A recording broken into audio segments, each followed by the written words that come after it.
우리 창세기 20장 죄송합니다. 18장 27장 18장 27장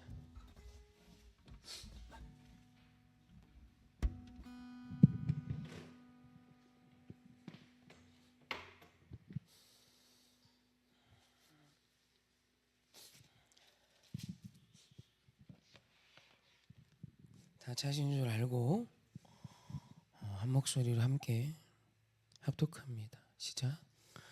아브라함이 대답하여 이르되 나는 티끌이나 재와 같사오나 감히 주께 아뢰나이다. 아멘.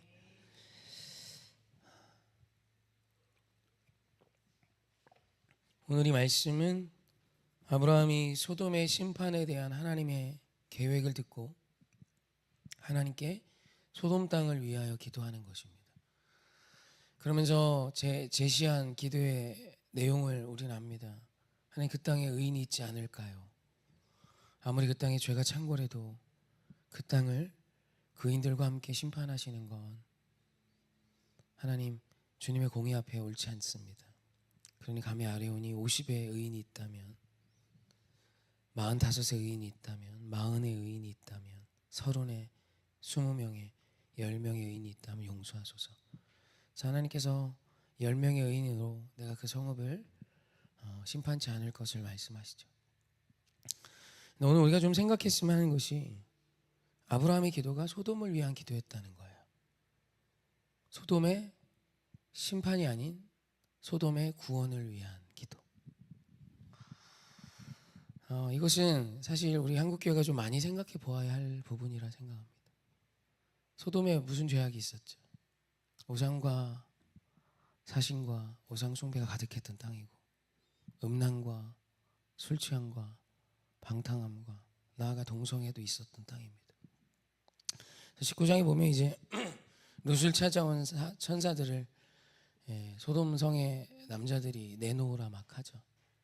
그러면서 이제 참 입에 담기 어려운 그런 상황들이 일어나는데, 사실 그 땅은 글쎄요, 심판받아 마땅한 땅입니다. 아마 한국교회 대부분은 저 땅을 심판하지 않는 하나님을 향하여 심판을 촉구하는 기도를 할 것 같기도 합니다. 주여, 저런 땅을 왜 살려두십니까? 저런 땅에 의인이 어디 있습니까? 의인이 있다면 저 지경이겠습니까? 주여, 저 땅을 심판하여 주소서 라고 기도하지 않을까, 저는 사실 개인적으로 생각할 때가 있습니다. 아브라함의 이 기도를 기뻐할까, 한국교회가? 여러분, 소돔 땅은 지금 우리가 본 적도 없는 죄악이 있던 땅입니다. 하나님의 심판이 있을 만한 땅이라고 선언하셨다면 그 땅의 상황은 이루 영원할 수가 없습니다. 그냥 식욕과 같이 성욕이 표현되던 땅이에요. 소돔 땅의 음란은 이루 영원할 길이 없습니다. 지금 이 5대양 6대주를 다 뒤져도 이만큼 음란하고, 무엇보다 여러분, 음란보다 더 큰 문제가 언제나 우상숭배입니다. 하나님 언제나 우상숭배를 먼저 말씀하세요. 믿는 우리에게 우상숭배는 영적 간음의 첫 번째 문제이기 때문입니다. 그래서 우상숭배가 가득했던 땅이고, 그 중에서도 이제 제 자식을 제물로 바치는 이런 제사들이 소돔 땅에 있었고요. 음란하건 동성애를 넘어 수간을 지나, 그리고 또 이 수간이라는 것도 우상숭배가 굉장히 많이 직결이 되어 있습니다. 보통 염소나 소를 섬기죠. 그래서 그들을 신이라고 여겼기 때문에 신과 직접 소통하는 게 수간이었죠. 여러 가지로 지금 우리의 눈에 만약에 그런 도시가 있었다면 아마 글쎄요, 치를 떨지 않았을까라는 생각을 사실 저는 합니다. 근데 아브라함이요, 이 동성애가 창궐하고 음란이 가득하고 우상숭배가 가득한 이 땅을 위해서 간절히 기도해요. 하나님, 용서해 주시면 안 됩니까? 그러면서 50명의 의인을 시작으로 계속 하나님께 딜을 합니다. 나중에 10명의 의인까지. 이건 있겠지. 이 열의 의인이 없어서 망한 곳이 사실 소돔과 고모라 땅입니다. 죄악 때문에 그 도시가 망한 게 아니에요. 성경은 명확히 이야기합니다. 10명의 의인이 없었기에 그 땅은 결국 망했다. 죄가 많아서가 아니라 제가 창궐한 땅이어도 그 땅을 위해 기도하는 열이 있다면 그 땅에 회복의 여진이 있다는 얘기죠. 할렐루야. 그래서 오늘 우리가 우리 인생에 일어나는 문제들과 너의 어떤 죄에 대한 해석을 조금 바꾸는 시간이었으면 좋겠습니다. 제가 한국교회에서 목회를 하면서 한국교회는 나를 수용하신 하나님께 아멘하지만 너를 수용하신 하나님을 기뻐하지 않는 것 같았습니다. 주기도문은 이렇게 시작합니다. 하늘에 계신 우리 아버지여로요. 우리가 믿는 하나님은 나의 아버지가 아니라 우리의 아버지이세요. 복잡해지죠. 내 아버지는 간단한 겁니다. 나만 이해하시면 되죠. 내 아빠인데. 근데 그분이 하늘에 계신 우리의 아버지가 되는 것으로 문제가 심각해집니다. 그래서 여러분, 하늘에 계신 우리 아버지가 어떤 한 사람에게 모든 복을 다 준다면 나머지 형제들과 함께 잘 살 수 있는 힘이 되겠습니까? 이게 모두를 사랑하신 하나님이셔서 이게 내 뜻과 많이 다른 겁니다. 내가 원하는 건 나만 사랑하는 하나님이거든요. 세상이 어렵고 힘들어도 나만 잘 되면 간증하는 거예요. 우리 교회에 수많은 사람들이 지금 위기 속에 있어도 오늘 내가 편안하고 평안하면 주님 찬양하는 겁니다. 여러분, 누군가 어려운 사람이 있을 땐 그런 고백도 참 큰 시험거리가 될 수 있거든요. 여러분, 하나님은 내 옆에 있는 형제를 돌보는 사람이 될 때 비로소 하나님의 마음을 하나 갖기 시작하는 거예요. 그런데도 우리 한국교회 안에 많은 사람들이 너를 위한 기도를 많이 포기하고 있는 것 같습니다. 도리어 그의 죄를 정죄하고 판단하여 그 죄로 인해 그가 심판받아 마땅함을 노래하는 것이 사실 더 많아 보일 때도 있어요.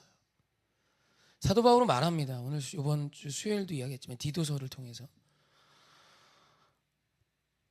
디도가 목회했던 그레데 섬의 그레데인들은 정말 최악이었어요. 성품이 나빴고 거짓말쟁이였고 사기꾼들이 많았고 폭력적이었습니다. 음란했고 술 취했고 방탕했고 세상에 장로 후보를 뽑는데 아내가 한 사람인 사람이 첫 번째 조건입니다. 이게 말이 됩니까? 장로 후보를 뽑는데 아내가 한 사람인 걸 조건으로 내걸고 있어요, 사도 바울이. 그러니까 판이 어떻다는 얘기입니다. 기가 막혀 그곳에 디도가 목회를 하는데 회복의 여지가 보이질 않습니다. 이런 사람들이 예수 그리스도의 복음을 듣는다 해서 변화될까 싶은 그런 땅이에요. 그런데 디도서 마지막 3장에서 사도 바울이 내가 다 알아. 그레데인들을 바라보며 저들은 거짓말쟁이라고 했던 그 모든 게 진짜 참말이었지. 근데 우리도 전에는 그들보다 더했던 비방자고 박해자였고 폭력자 아니었니? 우리를 변화시킨 하나님이시라면 저 더러운 땅에 더러운 모습으로 살아가는 저들도 하나님이 변화시키시지. 내가 아는 한 세상에서 가장 더럽고 추한 자는 나였어. 세상에서 가장 다벗고 더러웠던 자는 나였어. 그 폭행자가 나였고 그 박해자가 나였고 그 비방자가 나였고 하나님을 대적했던 자가 나였어. 근데 전에 우리가 그보다들 더했는데 하나님이 나를 주의 종을 삼아 쓰신다면 디도야, 그 그레데 섬의 음란과 우상숭배와 더럽고 추함과 거짓과 그들의 그릇된 성품으로 인해 지치지만 포기치 않으면 네가 그 땅의 의인이 되어주면 회복은 있어 라는 거예요. 여러분, 성경은 이걸 계속 반복해요. 여기서만 나오는 게 아니에요. 계속 주님의 사람은 사람을 포기하지 않아요. 주님의 사람, 주의 백성은 사람을 살리는 자로 서는 것입니다. 그래서 오늘 저와 여러분에게 정죄와 판단은 우리 다른 분들이 하니까 좀 내어두고 우리 소돔과 같은 이 땅을 또 이 세대를 이 나라를 사랑하시며 기도했으면 좋겠습니다. 그래서 내가 이 땅의 의인이기를 기도해 주세요. 여러분, 10명의 의인이 뭘까? 난 우상숭배 안 하고 우상숭배하는 저것들과 다릅니다. 그건 바리새인이고 많은 한국교회들이 이 바리새인이 의인인 줄 지금도 착각합니다. 이미 2000년 전에 회칠한 무덤이라 했는데 그건 바리새인 버전이고 스스로 의인이라 착각하는 자고 의인은 오늘 이곳에 등장한 아브라함입니다. 하나님이 찾으시는 의인은 저들은 개 돼지만도 못하다 여기며 나의 삶은 깨끗합니다 라고 말하는 자가 아니라 저 더럽고 추한 자를 바라보며 애통하고 눈물을 흘리며 하나님의 심판이 면하고 그들에게 구원이 있기를 원하여 오늘도 눈물로 기도하는 사람이에요. 그 사람이 의인입니다. 하나님이 찾으시는 사람은 이 사람이에요. 죄가 가득한 이 땅, 우리 여러분 죄 앞에 민감하십시오. 예수 믿는 우리가, 의인이 되어야 하는 우리가 아브라함이 음란했다면, 죄인으로 살았다면 그가 어찌 소돔 땅을 위해 기도할 수 있는 자가 됐겠습니까? 그가 거룩했기에, 하나님과 함께했기에, 성령 충만했기에 그는 그 땅의 아픈 영혼들을 바라볼 수 있었고, 주님의 심판이 아닌 주의 사랑과 긍휼하심으로 그 땅의 이 기도 속에 다시 회복될 수 있음을 기대했던 것입니다. 우리 이 도시의 의인이 되십시다. 정말 이 땅에 죽어가는 영혼들을 위하여 기도하십시다. 저희 교회 안에서 이런 얘기 진짜 많이 들었습니다. 요즘 것들은 답이 없어. 여러분, 교회 다니는 어른이 요즘 것들도 못 수용하면 도대체 교회는 뭐 할 겁니까? 아니, 도대체 교회는 뭐 할 겁니까? 아니, 뭐 동성애자는 뭐 차치하고 다 그거 뭐 뒤로 하고, 요즘 것들은 답이 없대요. 그 얘기 진짜 교회에서 내가 중고등부 사역할 때 들은 얘기. 여러분들도 원래 예전에 요즘 것들이었잖아요. 얼마 전 아니에요? 얼마 전? 요즘 것들. 막 그리고 막 우리 유집사님 막 이렇게 하고 하면 막 세상 말세라고 막 안 그랬어요? 그랬잖아요. 막.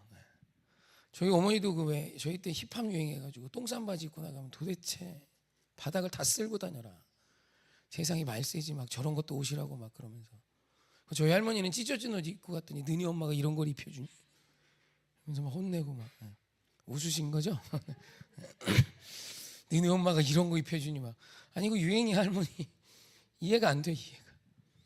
그러면서 그 아이들을 보며 요즘 것들은 답이 없어, 이런 소리 우리도 사실 들었지 않았나요? 근데 그 요즘 것들이 커서 지금 오전에 나와 예배하고 있는 거 아니에요? 제가 볼 때 여기 좀 노셨던 분들도 좀 계시는데 어떻게 생각하시나? 여러분, 요즘 것들에 소망이 있습니다. 있어요. 아멘. 내 자식이어서가 아니라 내 자식 다음 세대에도 소망은 있어. 왜요? 그때 하나님이 의인을 세워 가실 것이기 때문이에요. 한국 땅에도요, 정말 치열한 전선에서 하나님 나라 일들을 정말 아름답게 해가는 의인들이 있어요. 여러분, 뭐가 어떻고 소리치고 싸우는 사람이 아니라 정말 주님의 일들을 지혜롭게 기도하며 이 땅의 회복을 위해 기도하는 그 한 사람이 있기에 여러분, 소망은 있는 것입니다. 여러분, 우리 이 도시를 좀 사랑하는 자가 되십시다. 할렐루야. 그래서 이 도시를 위해 기도해 주십시오. 우리 다음 세대를 위해 기도해 주십시오. 그리고 한국 교회를 위해 기도해 주십시오. 정죄하고 판단하는 사람은 너무 지긋지긋하게 많습니다. 지겹도록 많습니다. 그리고 하나 더, 대통령을 위해서도 기도해 주세요. 너무너무 미움받고 사는 것 같습니다. 기도해 주세요. 아직 임기가 한참 남았잖아. 기도해 주세요. 네, 아무튼 너무 미움이 많은 이 대한민국, 정죄와 판단이 많은 이 대한민국, 탁 쳐서 쳐내는 거 좋아하는 대한민국인 것 같아요. 사랑하는 성도, 우리 좀 사랑하십시다. 그리고 이 땅의 회복을 위해 우리 간절히 기도하시고, 오늘 내 삶에 아픔을 준 사람을 위해서도 기도하는 의인이 되셔서 여러분 이 땅에 여전히 소망이 있음을 보여 주십시오. 아멘.